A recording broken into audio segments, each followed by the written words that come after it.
नमस्कार दोस्तों, आज हम बात करेंगे बॉलीवुड की उस कोरियोग्राफर की जिसे प्यार से लोग गीता माँ कहते हैं।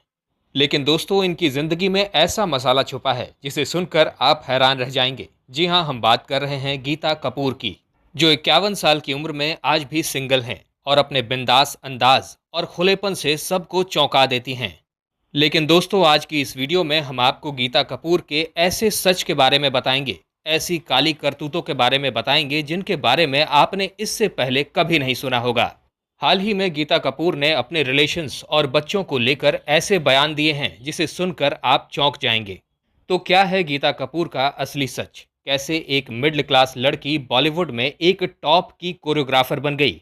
उनके अफेयर्स की कहानियां, उनका विवाद और उनका वो सिंदूर वाला कांड क्या था? आइए ये सब कुछ हम इस वीडियो में आपको बताते हैं।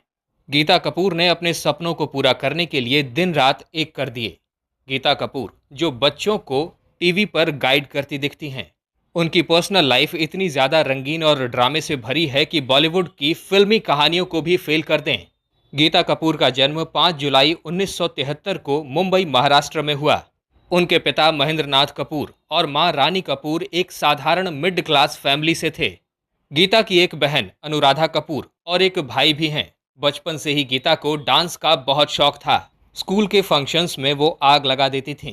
स्कूल की पढ़ाई पूरी करने के बाद गीता ने मुंबई यूनिवर्सिटी से ग्रेजुएशन कंप्लीट किया, लेकिन उनका मन तो हमेशा डांस में ही लगा रहता था।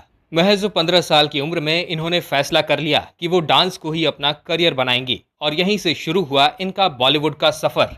गीता कपूर उसी समय फराह खान के डांस ग्रुप में शामिल हो गईं। फराह खान उस वक्त एक उभरती हुई डांस कोरियोग्राफर थीं। गीता ने फराह के साथ रहकर डांस की बारीकियां सीखी और जल्द ही उनकी असिस्टेंट भी बन गईं। 1998 में फिल्म कुछ कुछ होता है के एक गाने तुझे याद ना मेरी आई में इन्होंने बैकग्राउंड डांसर के रूप में काम किया। इसके बाद वो मैं हूं ना फिल्म के गाने गोरी गोरी में भी नजर आई थीं। लेकिन ये तो बस शुरुआत थी। गीता ने फराह के साथ मिलकर कभी खुशी कभी गम, मोहब्बतें, दिल तो पागल है, कल हो ना हो और ओम शांति ओम जैसी फिल्मों में असिस्टेंट कोरियोग्राफर का काम किया था।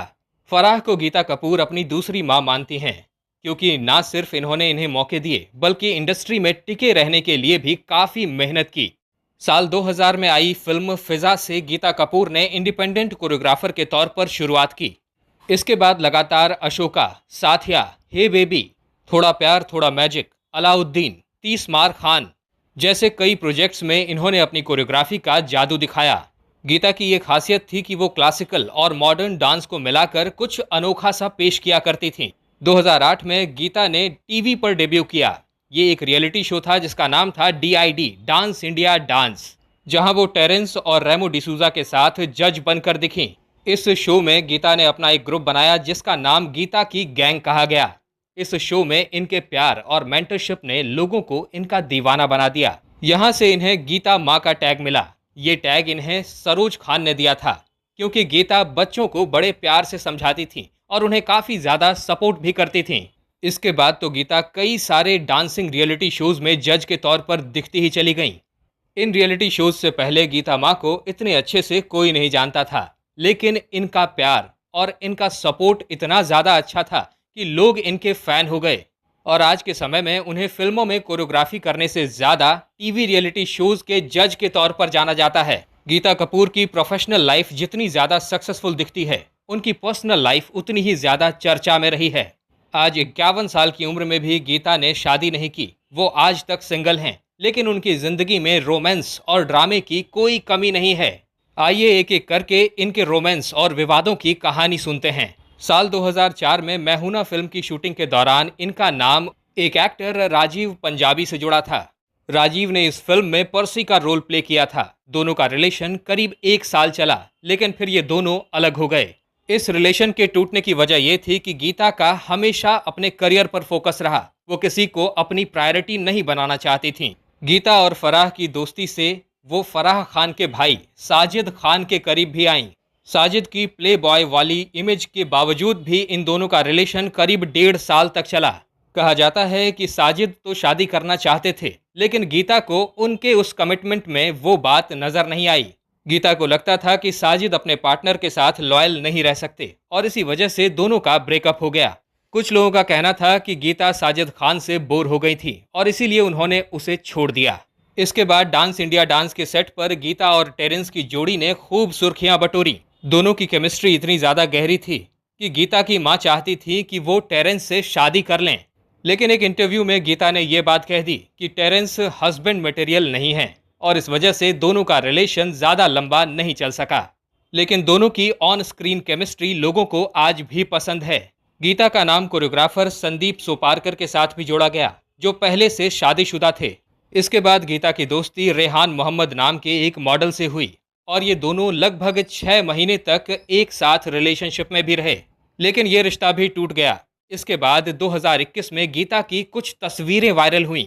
इन तस्वीरों में वो सिंदूर लगाए नजर आई थीं। फैंस ने कयास लगाए कि गीता ने चुपके से शादी कर ली है।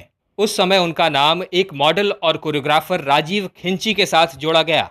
तब गीता ने फौरन सफाई दी कि ये तस्वीरें सुपर डांसर 4 के सेट पर ली गई थीं। गीता ने कहा कि मैं शादीशुदा नहीं हूँ, अगर शादी करूंगी तो छुपाऊंगी नहीं। मैं भगवान शिव की भक्त हूँ और हर सोमवार को पूजा के बाद सिंदूर लगाती हूँ। इस बयान ने अफवाहों को शांत कर दिया। हाल ही में एक यूट्यूब चैनल को दिए इंटरव्यू में गीता ने अपनी पर्सनल लाइफ के बारे में खुलकर बात की, जिस इंटरव्यू ने सबको हैरान करके रख दिया। गीता ने कहा कि जब मेरी माँ का देहांत हुआ तो मुझे लगा कि मैं उनके लिए थी, लेकिन अगर मुझे कुछ हो जाए तो मेरा क्या होगा? क्या मुझे बच्चे चाहिए? क्या मुझे कोई साथी चाहिए? मैं नियति पर भरोसा करती हूँ। आगे उन्होंने कहा कि बच्चे होने होंगे तो होंगे। लोग सोचते हैं कि मैं गीता माँ हूँ। मेरा तो कोई रिलेशनशिप नहीं रहा होगा। मैं ब्रह्मचारी नहीं हूँ। मैं लोगों से मिलती हूँ जिनसे मेरी वाइब्स मैच होती है, उनके साथ इंटरेस्ट लेती हूँ, इंटीमेट होती हूँ, लेकिन वो पति वाली फीलिंग मुझे कभी नहीं आई। मेरा फोकस हमेशा मेरे काम पर रहा। मैंने अपनी माँ से वादा किया था कि मैं कुछ बनूंगी और मैं वही कर रही हूँ। गीता का ये बयान उनके बेबाक और बिंदास अंदाज को दिखाता है। उन्होंने अपने इंटरव्यू में बताया कि वो शादी के बिना भी अपनी जिंदगी को फुल मजे में जी रही हैं। गीता का पहला प्यार सिर्फ और सिर्फ उनका काम है। गीता की जिंदगी सिर्फ और सिर्फ प्यार और रोमांस तक सीमित नहीं रही। 2015 में गीता पर आरोप लगे कि उन्होंने तेज रफ्तार गाड़ी चलाते हुए एक व्यक्ति को टक्कर मार दी थी। उस आदमी की एक टांग टूट गई थी। गीता को हिरासत में लिया गया था, लेकिन बाद में ये केस सेटल हो गया। इस घटना ने गीता की इमेज को थोड़ा नुकसान पहुंचाया था। एक बार गीता ने पेपराजी के सामने दरवाजा जोर से बंद कर दिया था, जिस वजह से एक फोटोग्राफर को चोट लग गई थी। इस वजह से इन्हें लोग एटीट्यूड वाली कहने लगे थे। कुछ लोग कहते हैं कि गीता शराब के नशे में अपने दोस्तों से झगड़ा भी कर चुकी हैं, लेकिन गीता इन सभी बातों को इग्नोर करती हैं और अपनी लाइफ अपने तरीके से जीती हैं। 2024 में गीता कपूर की नेटवर्थ 65 करोड़ के आसपास थी। उनकी कमाई का सबसे बड़ा जरिया है टीवी शोज, जहां से वो हर एपिसोड के लगभग 5 लाख रुपए लेती हैं। फिल्म कोरियोग्राफी में एक गाने के लिए ये लगभग 15 लाख रुपए चार्ज करती हैं। गीता कपूर डांस एकेडमी और विज्ञापनों से भी अच्छी कमाई कर लेती हैं। गीता कपूर की जिंदगी हमें यही सिखाती है कि अपनी लाइफ को अपने तरीके से जीना चाहिए। गीता कपूर की लाइफ स्टाइल के बारे में आपका क्या ख्याल है? क्या आपको लगता है कि शादी के बिना भी लाइफ पूरी हो सकती है? हमें कमेंट्स में जरूर बताइएगा। वीडियो पसंद आई हो तो इसे हाइप करना बिल्कुल मत भूलिएगा। वीडियो में अब तक बने रहने के लिए आपका बहुत बहुत शुक्रिया।